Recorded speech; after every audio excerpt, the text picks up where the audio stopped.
This is Brandon Gartland with Mr. Chris Burkhart on October 11th, 2012 at the Burkhart residence. Sure.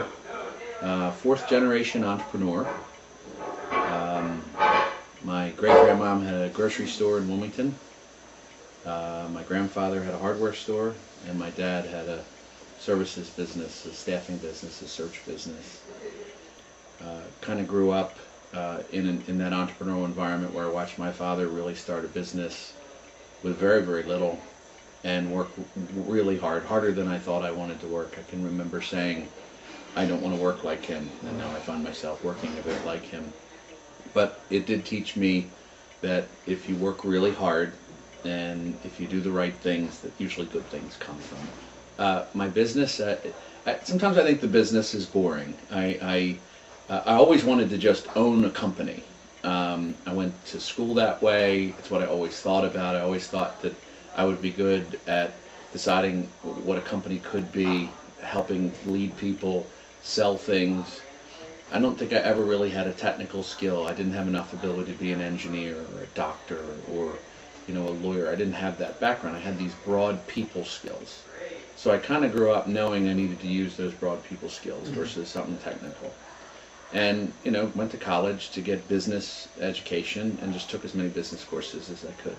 Marketing and HR personnel were really what I ended up focusing on, just because those were the interesting classes to me.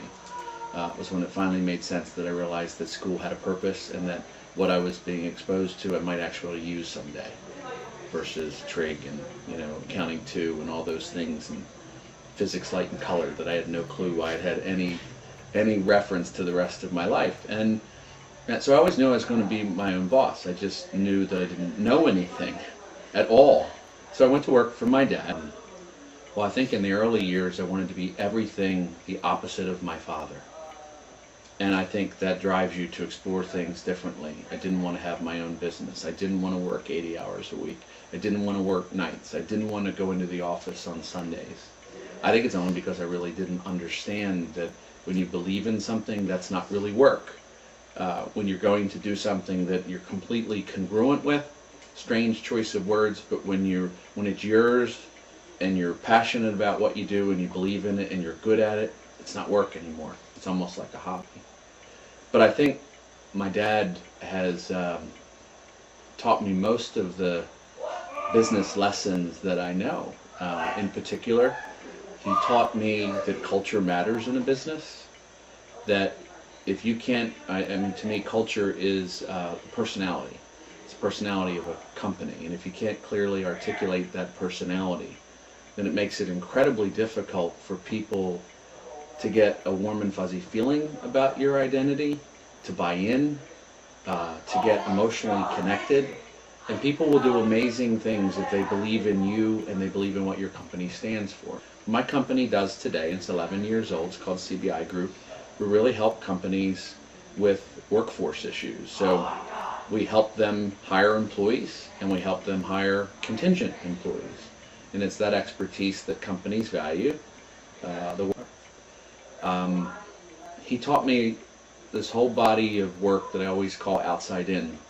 And most of it is on how to treat the customer the right way. And that most organizations talk about putting the customer at the center of the way they do things. But in reality, there's a difference between their practices and what might be above a door jamb when you go into the building. There's a huge gap. And I was taught that the real advantage is to not have that gap. What I know a lot about is staffing, recruiting, career systems, and that is somewhat uninteresting to a lot of people, but I can tell you this: every uncle, every niece, every friend, every student, everybody I know calls me when they need to think about what's next in their career, and I don't mind helping them in that respect. I think I was pretty immature. I'm pretty sure my parents told me where I was going to college. I didn't put a lot of thought into the choice. I didn't think I'd play football. Went down there to play football and had a scholarship, half scholarship taken away, and I was too immature to accept that and just go do it for the love of the game. But I'd say I struggled in the beginning. A lot of responsibility, a lot of independence. I'd say, I didn't take that responsibility very seriously. I went to college and I didn't know how to study. I didn't know how to write, and I didn't know how to learn. I think your first year, you kind of think you're going to be in college forever. You don't need to be serious about stuff if you're that immature kid, you know, because there's always a Thursday night, there's always a party, there's always a flag football game to go play, there's always something interesting, and it doesn't have to be school. And then you realize, just like everything else, that it's not going to last forever, so you better make the most of it from a school perspective. But by the end, and this is true, by the time I was a senior, I worked 3 jobs, because I had aspirations to do interesting things. Traveled the summer after I graduated. We got in the car, took my girlfriend, my now wife of 20 years, and we traveled the whole country, and that was my plan. But I would say I literally got a 4.0 my senior year, but I had a 1.6 my freshman year. And it was that process of getting to stuff I liked. And then a little bit of growing up, too. There's a quote or a kind of common knowledge statement about leadership that it takes 10,000 hours to master anything. So today you can go to school and get a leadership degree, which means you study leaders, but it doesn't mean you practice leadership. And I honestly believe it's so much easier to go be something technical, a senior engineer, a computer scientist, a biologist, because you go to school and then you become it. But leadership is something that other people say you are. You may have the title, but you don't stick around very long unless you are one. So I think the hardest thing is to, I always think the hardest thing, there's always stories of adversity. When I started my company, it's been 11 years, in the first 3 weeks, I had a roof collapse after I had furnished this office. Based on a rainstorm, and I had to replace everything. And then as I was replacing everything, somebody stole my brand new server that was water damaged once. Someone stole it. And then the next week was 9/11. So when I first started the business, I had a lot of bad things happen.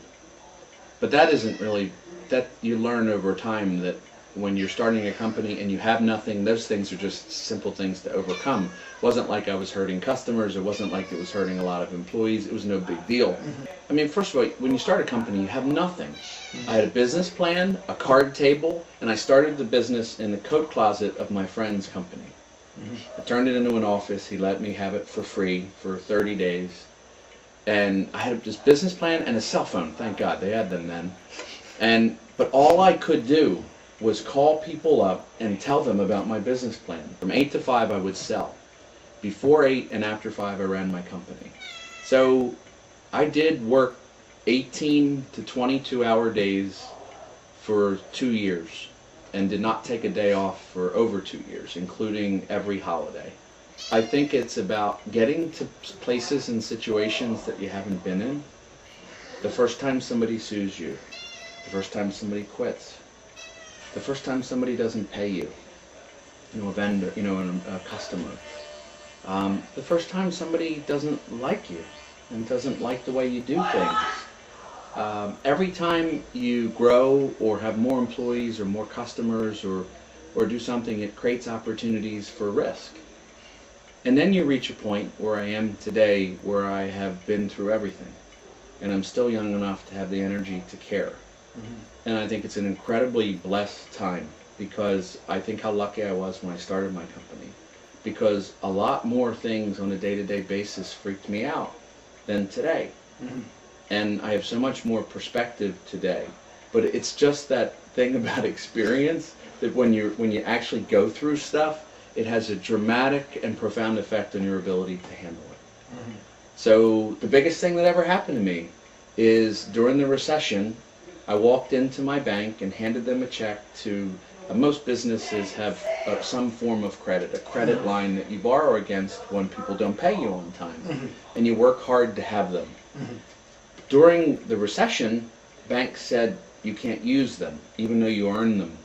So I walked in and paid down my credit line, and they said, thank you very much, we've deposited your check, and said, well, you can't use this anymore. And I said, well, I have payroll on Friday. And they said, well, you'll figure it out. I said, well, it's Wednesday. So you learn that banks are not your friends. You learn that banks, if you're doing a great job, they love you. But the second you have issues or challenges. So surviving the recession, I had a company that did very, very well and lost 50% of its customers in 90 days through the recession. So I went from being this, president entrepreneur who had had the opportunity to have employees and leaders and salespeople and, other things like that. And then all of a sudden they all left me and they didn't believe in me anymore. So I actually talk all the time that I've started 2 companies. One when I first started it, and 2 when everybody quit on me during the recession.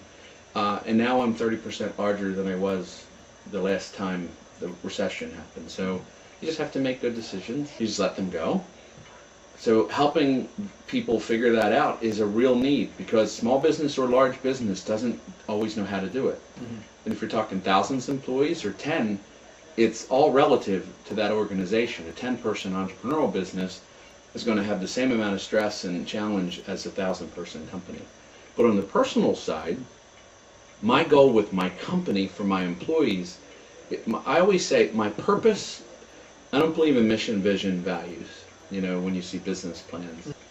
But what I've learned is the way I run my company culturally, its operating philosophies, actually, and this is what gets me out of bed today, is that I know my values and the way we lead and run the company is a philosophy that my employees can apply at home and in other aspects to their life.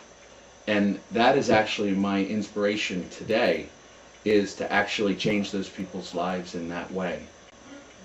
The fact that it's careers and people don't have a clue, we get thank yous every day because we feed families. And that's very real.